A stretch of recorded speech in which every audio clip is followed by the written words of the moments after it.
temas y debates. CDNN 23. Gracias, amigo, por continuar aquí en su programa Temas y Debate. Ya está con nosotros y con ustedes en sus casas. Y como lo prometido es deuda, nosotros la semana pasada habíamos hablado y habíamos comprometido más bien al doctor Carlos Emilio López para que nos hablara un poquito de lo que es los 56 y los 51 artículos que se reformaron en la Constitución. Mucho ha sido se ha politizado esto. Se ha politizado. Unos sectores han dicho de que esta reforma le vienen a dar más poder al presidente de la República.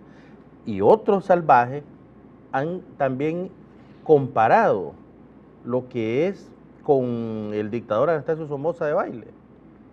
Dicen que el único presidente que más poder ha tenido es el presidente Daniel Ortega, comparado solamente con Anastasio Somoza de Baile. Pero bien, ya está con nosotros nuestro invitado, diputado Carlos Emilio López. Bien, buenas noches y bienvenido a Temas y Debate. Como lo prometido es deuda, y en eso quedamos con los amigos televidentes la semana pasada, quisiéramos, doctor, que por favor nos explique en lenguaje sencillo, de buen nicaragüense, lo que son los 51 artículos que se le hicieron, que se le reformaron a la Constitución Política de Nicaragua. Muchas gracias, Eliezer, por la invitación a tu programa a explicar el contenido de las reformas constitucionales. Debemos decir que la Constitución Política de la República es la ley más importante de la nación. Es la Carta Magna, la ley suprema, la ley matriz. Es el cuerpo jurídico de donde emana todo el resto del sistema legal del país. Todo el conjunto de normas, de leyes, de decretos devienen de la Constitución Política y deben de estar supeditadas a ella. La Constitución Política de Nicaragua está vigente desde 1987.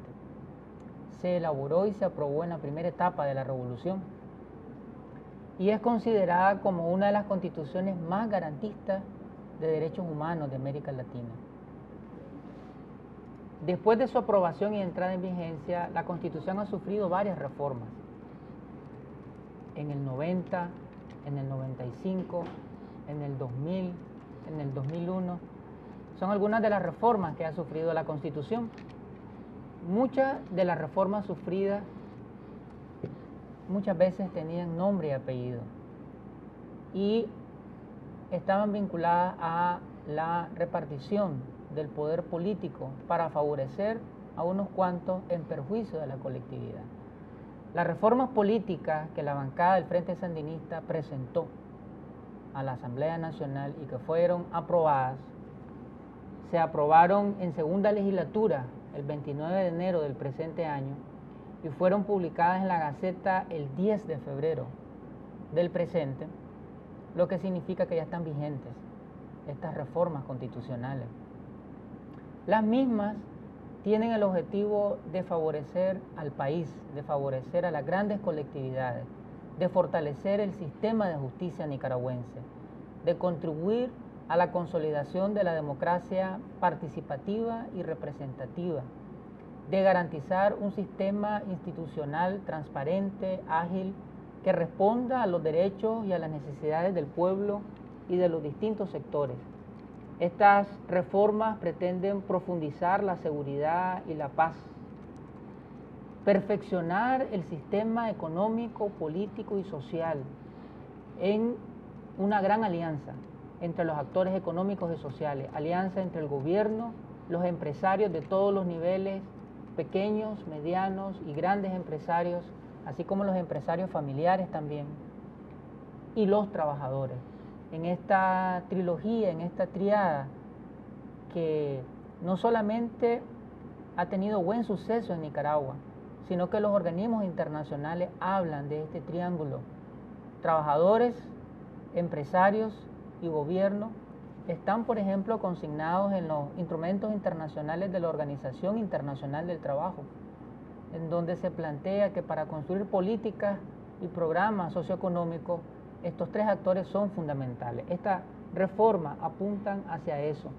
Se fortalece también el sistema de justicia nicaragüense con estas reformas, porque se crean normas que hacen de la justicia un derecho y un principio de la nación, y se crean instancias como por ejemplo el Consejo Nacional de Administración y de Carrera Judicial, que va a tener sus funciones de judicatura como un organismo de la Corte Suprema de Justicia con autonomía técnica y funcional. Se determinan salas jurisdiccionales y su integración. Se crea la jurisdicción de lo contencioso administrativos. Se transforma la ley de amparo en una ley de justicia constitucional, entre otros beneficios a la población en materia de justicia. En síntesis, estas reformas aportan a la democracia, a la justicia jurídica y social, al desarrollo económico con justicia, al desarrollo humano del país, a un modelo de desarrollo que tiene como centro a las personas, a las familias y a las comunidades. Estas reformas lo que hacen es consolidar, ampliar y fortalecer derechos individuales y derechos colectivos del pueblo nicaragüense. Como vos mencionabas al inicio, son 51 artículos los que han sido reformados de la Carta Magna. Es bastante difícil en este tiempo explicar las reformas. El coordinador de bancada, Edwin Castro, ha venido haciendo toda una labor de pedagogía y de explicación a la población y a distintos sectores. Y él en sus conferencias se hace bien difícil ir haciendo un detalle, ¿no? Pero bien, vamos a tratar de manera capsular, ir presentando las ideas centrales, ¿no?, que se presentan en esta reforma. Se ha reformado el artículo 2 de la Constitución Política. El artículo 2 habla sobre la soberanía del pueblo nicaragüense. Y la Constitución señala de que la soberanía reside en el pueblo, que la ejerce a través de sus instrumentos democráticos. Estas reformas reconocen que el soberano es el pueblo, que la soberanía nacional reside en el pueblo y que el pueblo ejerce esa soberanía a través de distintos mecanismos, a través del plebiscito y del referéndum y a través de la participación directa en consejos territoriales, en consejos sectoriales, en consejos propios de la estructura milenaria de los pueblos originarios de la costa caribe. Se reconoce la participación a través de asambleas territoriales, a través de distintos procedimientos. Estos mecanismos de ejercicio de soberanía vienen a fortalecer la democracia participativa. La democracia etimológicamente significa demos pueblo, kratos poder, el poder residiendo en el pueblo. Estas reformas vienen a las raíces primigenias del concepto de democracia y a través de la reforma, el artículo 2, se le otorga, se le reconoce ese poder al pueblo, ese poder al soberano, y este ejerce ese poder a través de los mecanismos que ya he mencionado. Se reforma también el artículo 4 de la Constitución. El artículo 4 versa sobre la promoción y garantía de los avances sociales y de los avances políticos. En la reforma se plantea que el Estado de Nicaragua debe de operar, debe de funcionar, teniendo como centro, como eje fundamental, el bien común, los intereses supremos de la nación, los derechos, y deben de tener una inspiración en valores cristianos, en ideales socialistas y en prácticas democráticas y humanísticas. También se incorporó al texto constitucional en este artículo tanto valores universales como valores e ideales de la cultura e identidad nicaragüense. Casi siempre cuando hemos hecho reformas constitucionales o reformas jurídicas hemos tomado como paradigma modelos del norte, modelos de Europa. En estas reformas, a propuesta de algunos sectores sociales que fueron consultados, porque debemos decir que estas reformas son de las que más consenso y de las que más consultas se han hecho en la historia jurídica, en la historia parlamentaria de Nicaragua.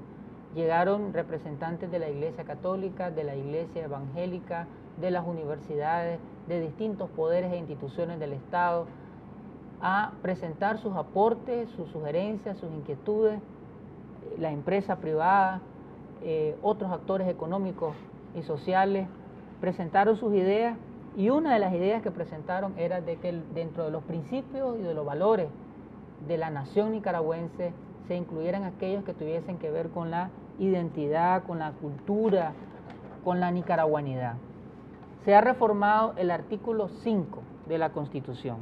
El artículo 5 establece cuáles son los principios de la nación nicaragüense y se deja establecido como principio la libertad, la justicia, la democracia, la dignidad humana. Se reconoce el pluralismo político. En Nicaragua, los partidos, las fuerzas políticas con personalidad jurídica pueden participar en procesos eleccionarios. Se reconoce como principio la solidaridad entre los nicaragüenses. Se reconoce que el Estado debe trabajar en función de intereses comunes, favoreciendo la paz, favoreciendo la tolerancia, la convivencia armónica entre los nicaragüenses. Se reconoce como principio el reconocimiento de los pueblos originarios.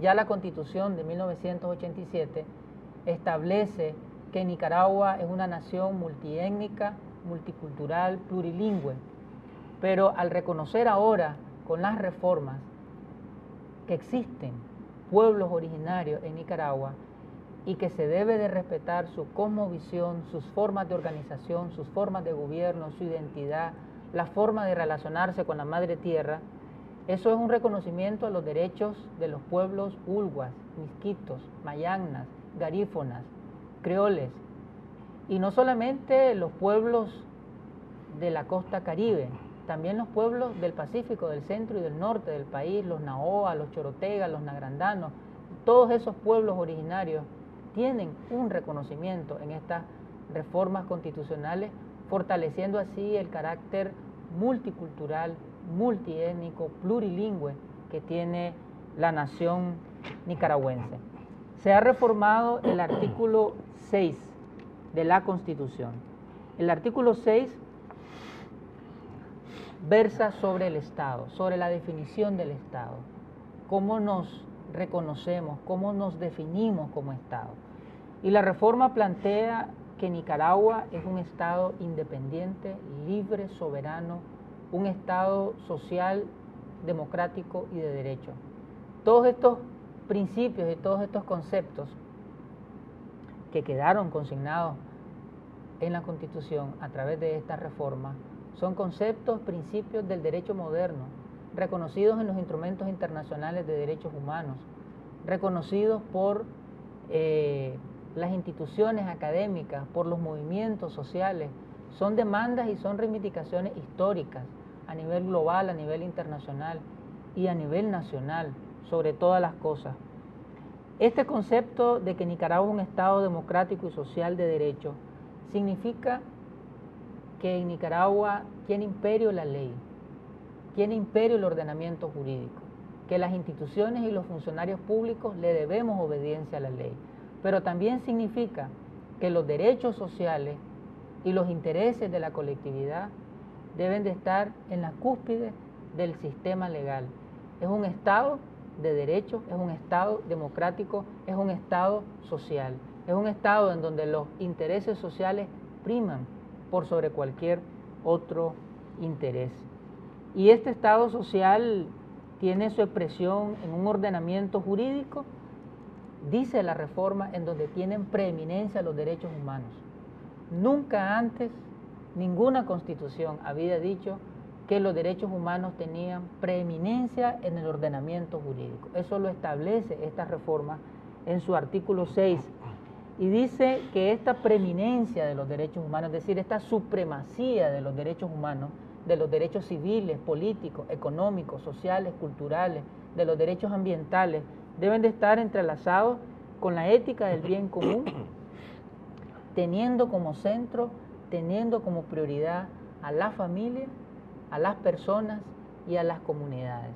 Es más, estas reformas dejaron establecidas que la función última del Estado, de la administración pública, es favorecer el respeto pleno de los derechos de las personas, las familias y las comunidades. Es decir, todo el quehacer del Estado, toda la labor del Estado debe de estar en función del desarrollo humano. Hemos tenido en Nicaragua modelos económicos, políticos y sociales en donde el centro son los intereses de unas cuantas personas, en donde el centro son los indicadores macroeconómicos, en donde el centro es la infraestructura material. En este caso, la Constitución ha establecido, ha institucionalizado ahora un modelo en donde el centro son los seres humanos. El paradigma a seguir en el ordenamiento jurídico a partir de esta reforma es el ser humano en su expresión individual, familiar y comunitaria. Hemos reformado también el artículo 7 de la Constitución Política y ahí quiero responder a una inquietud que vos planteabas al inicio sobre si estas reformas le otorgan más poder al presidente de la República. Estas reformas lo que hacen, según el artículo 7, es que se reconoce que Nicaragua es una república democrática en donde el pueblo es el soberano y que esa soberanía se ejerce a través de funciones delegadas en el Poder Ejecutivo, el Poder Legislativo, el Poder Judicial y el Poder Electoral. Y plantea este artículo 7 que esos poderes del Estado deben de trabajar de manera armónica, de manera interdependiente, articulada. En ese sentido, no se otorga una supremacía de un poder sobre otro poder, sino que se establece que estos deben de colaborar armónicamente entre sí para la realización de sus fines. En este sentido, se conserva el espíritu y la letra originaria de la Constitución alrededor de que el presidente de la República es el titular del Poder Ejecutivo, es el que coordina, dirige el gobierno, los ministerios, los entes desconcentrados y descentralizados, la formulación y la aprobación e implementación de las políticas económicas y sociales. Todas esas son facultades del presidente de la República como máxima expresión del Poder Ejecutivo. El Poder Judicial administrando justicia para que ésta sea ágil, sea transparente, sea eficiente, y la máxima expresión del Poder Judicial, la Corte Suprema de Justicia. El Poder Legislativo, cuyo órgano máximo es la Asamblea Nacional, que tiene como facultad reformar, derogar y aprobar leyes, y el Poder Electoral como la entidad del Estado encargada de administrar los procesos electorales municipales, regionales y nacionales. En ese sentido, no se otorga poderes absolutos al titular del Ejecutivo, sino que se plantea una sinergia entre los distintos poderes del Estado, y eso viene a consolidar la paz, viene a consolidar la democracia, viene a institucionalizar un modelo en donde cada poder, en donde cada institución del Estado tiene un rol que cumplir, y trabajando de forma armónica, el país se desarrolla con más prontitud, con más rapidez. Diputado, vamos a hacer una breve pausa. Ya hablamos de lo que es la consolidación, la ampliación y el fortalecimiento de los derechos de los pueblos de los pueblos de aquí de Nicaragua, hablando en síntesis con esta reforma. También se habló de lo que en esta reforma ha sido la más consensuada, número 2, y también se habló lo que es de que a nivel centroamericano es la Constitución con más garantías que la nicaragüense, pues, con la que contamos. Y también se habló de lo que es el poder que supuestamente esta reforma le otorga total al presidente Ortega. Supuestamente digo porque ya claramente se ve que no es así. Sin embargo, vamos a hacer una breve pausa para en la segunda parte y última del programa hablemos un poco de lo que es también estas mismas reformas, pero ya hablando de lo que es carácter de justicia, lo que nos compete a los y las nicaragüenses. Ya regresamos.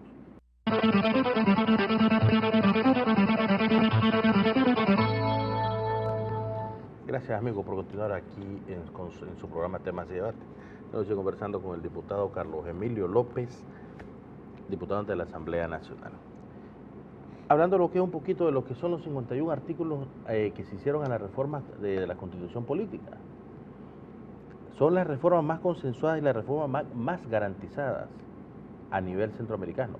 Pero, diputado, me gustaría que sigamos con lo que es la explicación bien importante de estas reformas a la Constitución. Me voy a saltar del artículo 9, apenas hemos aplicado 9 artículos. Me voy a saltar del 9 al 150, que vos estás insistiendo con eso, esa idea falsa de que estas reformas le otorgan más poder al presidente de la República. A mí me gusta siempre hablar con la ley en la mano. Y le digo esto, diputado, discúlpeme que lo interrumpa, le digo esto porque hay muchos sectores que han comparado más bien a lo que al presidente Ortega con el expresidente y dictador Anastasio Somoza de Baile. Entonces, por eso es que a mí me interesa muchísimo esto, pues no se puede comparar a mi parecer, ¿verdad?, a un presidente que está trabajando por el país, a un dictador que más bien lo que generó fue muerte, luto, robadera y cosas, un sinnúmero de cosas negativas para el país. Entonces, por eso es que yo más bien me quiero enfrascar en esta... Pero esa es una comparación absurda. Absurda. Mayúsculamente absurda, porque en la época de la dictadura había una persecución a los jóvenes. En la actualidad, bajo el gobierno del presidente Ortega, los jóvenes son protagonistas del desarrollo y se está garantizando el 6% constitucional para las universidades y se está aperturando una gran cantidad de programas dirigidos a la juventud. Se ha creado un Ministerio de la Juventud. Durante la dictadura de Somoza había una concentración de la tierra. En este periodo de gobierno hay todo un proceso de democratización de la tierra y de estímulo para los pequeños, para los medianos y para los grandes productores, en donde hay una inversión en el agro, en donde hay políticas de acceso al crédito, de estabilización de la propiedad, de transmisión de tecnología. Entonces es una comparación que no tiene ningún sentido. Pero regresando nuevamente al contenido de las reformas constitucionales, tengo aquí el texto de la Constitución de 1987. El artículo 150 versa sobre las atribuciones del presidente de la República y se establecen 17 atribuciones al presidente de la República. Si nosotros comparamos la Constitución del 87 con las reformas que se hicieron actualmente y vemos el artículo 150 y vemos el número de atribuciones que tiene el presidente de la República, tiene 17 atribuciones. Es decir, no se han anexado, no se han agregado atribuciones al presidente de la República. Únicamente hay una modificación en el numeral 4 que establece dictar decretos ejecutivos en aplicación general en materia administrativa. Eso lo hacen los presidentes en todos los países. Eso es una facultad del titular del Poder Ejecutivo, dictar decretos. Y dictar decretos en su materia, es decir, decretos ejecutivos en materia administrativa. Son decretos de aplicación general, todos los decretos son de aplicación general. Entonces, esta disposición que se ha establecido en el artículo 150 es coherente con el derecho constitucional moderno, es coherente con el derecho administrativo, es coherente con la ley orgánica del Poder Ejecutivo, la ley 290, que es la ley de organización, competencias y procedimientos del Poder Ejecutivo. Así que falso de toda falsedad, haciendo una comparación de análisis de contenido de la Constitución del 87 versus lo que estamos dejando consignado en estas reformas recién salidas del horno, recién publicadas en la Gaceta y que ahora son ley de la República.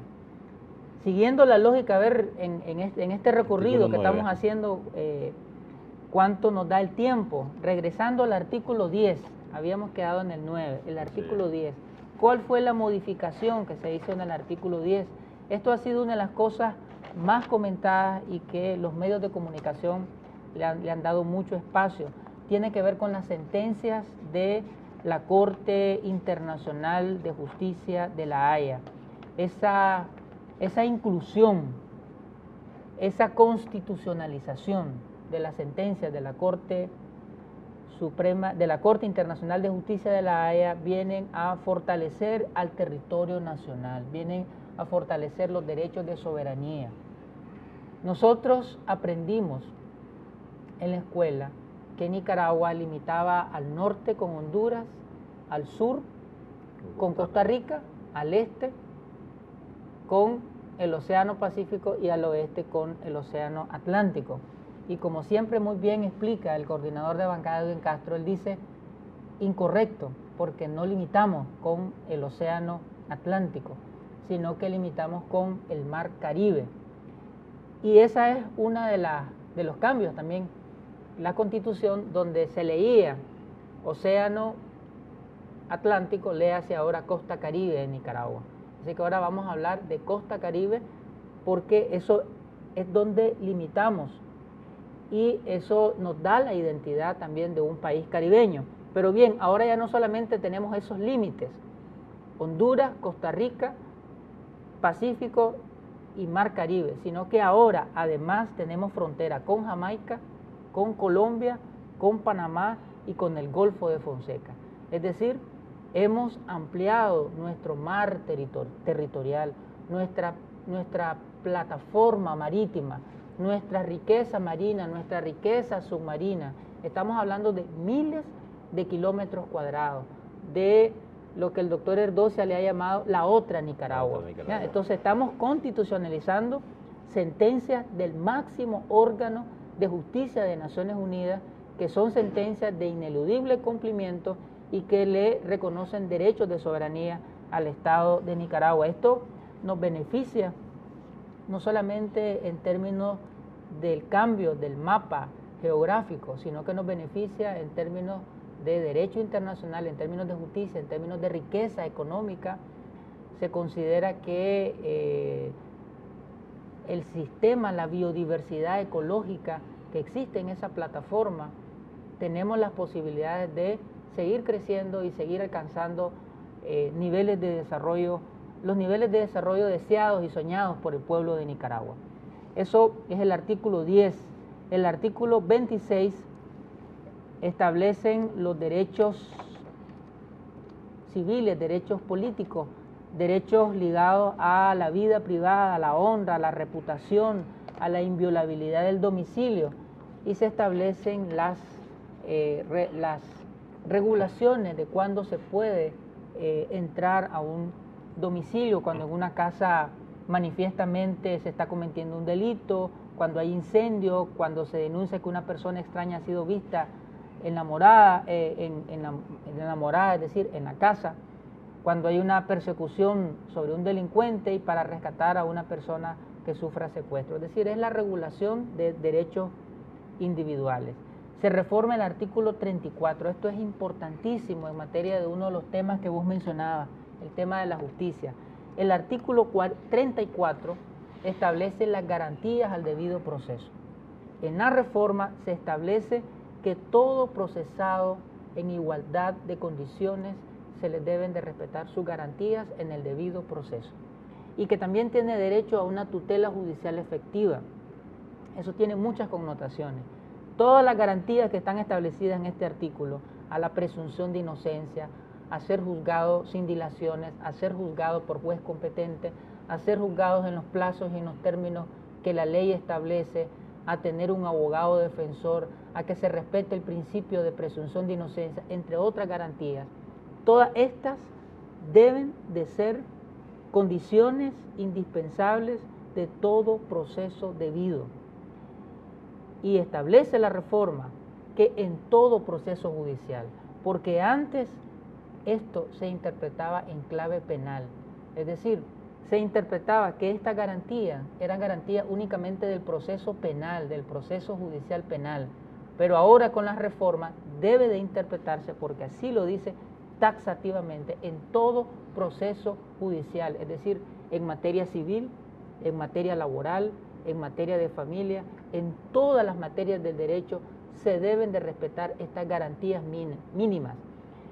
El proceso debido debe de serlo en lo penal y en todos los campos.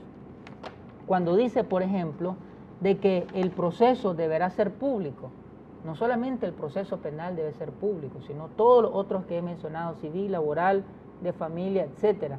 Y la restricción del acceso a la prensa o al público debe de ser limitado por consideraciones de moral y de orden público. Las garantías mínimas y la tutela efectiva, la tutela judicial efectiva significa que el juez, la autoridad judicial, no puede ser un mero espectador frente a los derechos de las personas, sino que el juez debe de aplicar en cada proceso penal, en cada casuística, en cada situación particular en donde él esté administrando justicia, el juez debe de aplicar de manera directa los derechos constitucionales. Eso es muy importante porque se le da forma, se le da cuerpo, se le da vida. Los derechos constitucionales el juez puede tocarlos y ya no los va a ver solamente como un asunto abstracto, como algo teórico, como algo etéreo, sino que los derechos constitucionales, los derechos individuales, el juez debe de hacerlos efectivos durante el proceso. Me gustaría hacer una pregunta antes de seguir con el tema. ¿Qué pasaba antes con esos derechos? ¿Qué sucedía? Estas garantías estaban reconocidas en el artículo 34, estaban reconocidas. Sin embargo, no dejaba clara la responsabilidad de la tutela judicial efectiva, ni dejaba clara tampoco el artículo 34 de que se debían de aplicar en todas las materias judiciales. Y no solamente eso, hay algo también novedoso, y es que se debe de aplicar en todo proceso administrativo.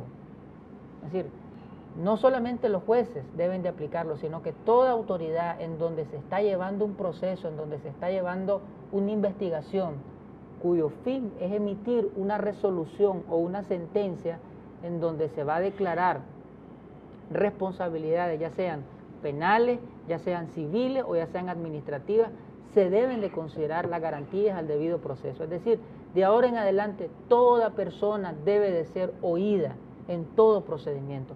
Toda persona tiene derecho a la defensa, toda persona tiene derecho a un intérprete, toda persona tiene derecho a ser asistida legalmente, toda persona tiene derecho a que se le considere inocente y se le debe de demostrar a través de un proceso investigativo su culpabilidad. Esto viene a fortalecer el sistema de justicia, esto viene a consolidar el respeto, la vigencia, la aplicación concreta de los derechos humanos en los procesos judiciales y administrativos. Hemos reformado, además del artículo 34, hemos reformado el artículo 45. Se establece que las personas cuyos derechos constitucionales hayan sido violados o estén en peligro de serlo pueden interponer el recurso de exhibición personal, el recurso de amparo o de habeas data según sea el caso y de acuerdo a la Ley de Justicia Constitucional. Este es otro elemento que abona al fortalecimiento de la justicia en Nicaragua. Se está sustituyendo la ley de amparo por una ley de justicia constitucional. Estaba mal llamada ley de amparo, porque no solamente esta ley regulaba el recurso de amparo, sino que además regulaba el recurso de exhibición personal o habeas corpus, el recurso de habeas data, que fue una reforma que le hicimos a esta ley. Es decir, todos los recursos que existen ahora van a estar regulados en esta ley de justicia constitucional. Desde la técnica legislativa, desde el derecho constitucional, es lo más pertinente. Los recursos son los mecanismos que tiene el ciudadano para prevenir, para proteger frente a violaciones de derechos humanos, para evitar violaciones de derechos humanos o para rectificar que instituciones o funcionarios que han violentado derechos, esos derechos puedan ser reparados, puedan ser resarcidos. Así que ahora todos estos mecanismos de protección de derechos y todos estos mecanismos de control constitucional estarán regulados en esta ley específica llamada Ley de Justicia Constitucional. Tendremos en la Asamblea Nacional que trabajar en esta ley para sustituir la ley de amparo. Eso está en el artículo 45. Hemos reformado el artículo 50 sobre los derechos a participar en condiciones de igualdad en los asuntos públicos. Y esto es otro gran avance en materia de democracia que trae esta reforma, porque el artículo 50 dejó establecido que las personas, las familias y las comunidades tienen derecho a participar en la formulación, implementación, control y evaluación de las políticas económicas y sociales. De ahora en adelante las políticas económicas ya no van a ser elaboradas por un grupito de expertos de Harvard o de otra universidad que se sentaban, se encerraban en su gabinete, en un claustro, y salía una política económica. Ahora, por mandato constitucional, las políticas económicas, las políticas sociales, las políticas públicas deben de ser consultadas ampliamente, deben de ser consultadas con los sectores sociales, con los sectores interesados, y no solamente con las estructuras formales, sino que el Estado tendría que crear mecanismos de participación directa de las personas, de las familias, de las comunidades. Eso viene a consolidar la democracia local, la democracia nacional, la democracia en todos los niveles, porque las políticas económicas y sociales tendrán el sabor, el sentir, el pensar, la aspiración de la gente, las reivindicaciones de la gente, las demandas de la población. Eso es muy importante. Las políticas no solamente tendrán el nivel científico, el nivel técnico requerido, sino el nivel de legitimidad, de apropiación y de interiorización social. Eso quedó establecido así en el artículo 50. Se ha reformado el artículo 60. Este no explica cuáles son los derechos ambientales. La Constitución del 87 señala que los nicaragüenses tenemos derecho a vivir en un ambiente sano y que el Estado tiene la obligación de preservar y de conservar los recursos naturales. Pero la reforma ahora va más allá, y la reforma establece que sí, se reconocen los derechos ambientales, pero se reconoce a la madre tierra, se reconoce a la madre tierra como una unidad simbiótica entre seres humanos y naturaleza, en donde debemos de cuidarla, debemos de amarla, debemos de protegerla. Eso implica una relación más racional y más emocional con los árboles, con los ríos, con los volcanes, con los depósitos de agua, con la floresta, con toda la biodiversidad que tenemos. Eso nos va a garantizar oxígeno limpio, tierra limpia, luz limpia, una relación con todas las formas de vida, con todas las formas de energía. Se reconoce que debemos de proteger y de restaurar la integridad de todos los ecosistemas acuíferos, todas las formas de vida. Se reconoce en este artículo la Declaración de la Madre Tierra del Bien Común, que fue aprobada por Naciones Unidas y que el Estado de Nicaragua fue uno de los primeros suscriptores de esta declaración, en donde orgullosamente un nicaragüense participó en la redacción. El padre Miguel de Escoto es uno de los redactores de esta declaración, así que tiene un reconocimiento en Naciones Unidas y tiene un reconocimiento ahora dentro de la Constitución Política de Nicaragua. Se reforma el artículo 70, este ya señalaba que la familia es el núcleo fundamental de la sociedad y que debe de estar protegida por el Estado y por esta, es decir, por la sociedad. Eso dice la Constitución en su artículo 70. Se le ha agregado ahora, además de eso, de que la persona, la familia y la comunidad son elementos protagónicos del Plan Nacional de Desarrollo. Es decir, en el plan de país, en las metas, en los indicadores, en los objetivos que queremos alcanzar, la persona, la familia y la comunidad deben de ser centro del plan de desarrollo. Hemos tenido algunas políticas que han intentado ser propuestas de país, sin embargo han estado centradas en asuntos materiales, han estado centradas a veces en compromisos internacionales, en, por ejemplo, mantener la balanza de pago, mantener la estabilidad de la moneda, que es importante y que este gobierno ha estado trabajando por ese tipo de políticas macroeconómicas. pero en las reformas constitucionales el centro, es decir, lo más importante ahora son las personas, son los seres humanos. Ellos deben de ser el blanco de todo el quehacer de la institucionalidad del Estado. Así quedó establecido en el artículo 70. El artículo 92, y no sé si voy demasiado rápido porque ya el tiempo nos va alcanzando. Está bien, si solo nos quedan, ¿cuántos minutos nos quedan, Iván, de tiempo? Ok, ya estamos en tiempo, me está diciendo este muchacho. Pero me gustaría, diputado, que, bueno, lamentablemente pues el tiempo no avanza para los 51, pero que cerremos con el artículo 92. Ya hablamos de lo que son los beneficios y las garantías, y sobre todo los derechos que tiene la familia con respecto a esta reforma, que mucho se ha politizado y se ha puesto oscuro lo que son diferentes sectores. Pero me gustaría que terminemos con este artículo 92. Efectivamente, en el debate público se ha invisibilizado todos estos derechos que están siendo reconocidos, institucionalizados, fortalecidos. El artículo 92, el artículo original hablaba de la defensa nacional. Ahora con la reforma se establece la defensa y la seguridad nacional y la seguridad ciudadana. Hay dos conceptos nuevos, el concepto de seguridad nacional y el concepto de seguridad ciudadana.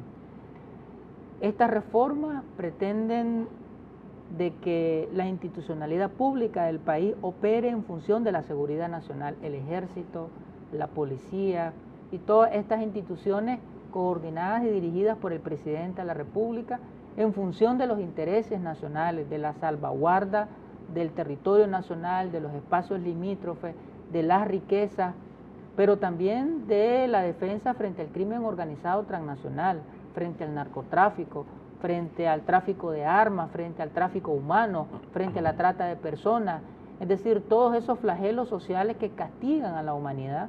Hoy en día, a través de estas reformas constitucionales, se pretende crear un modelo y un sistema para defender esos espacios de seguridad, ese espacio común, esa casa común que es Nicaragua, y proteger los recursos y sus habitantes. Y el otro concepto, el concepto de seguridad ciudadana, no existía ese concepto en la Constitución. Eso es algo novísimo, como muchas de las cosas que te estoy mencionando y que fueron aprobadas por el Poder Legislativo.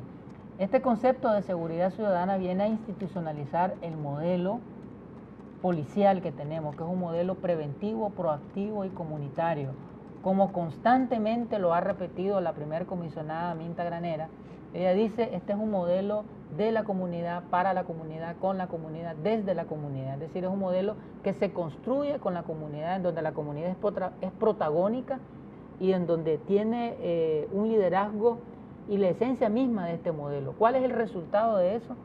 Somos el país más seguro de América Central y uno de los países más seguros de América Latina. Inclusive un organismo internacional ubicó recientemente a Nicaragua como el país más seguro de América Latina por tener los índices de homicidio y los índices de asesinato y los índices de delitos violentos más bajos de toda la región.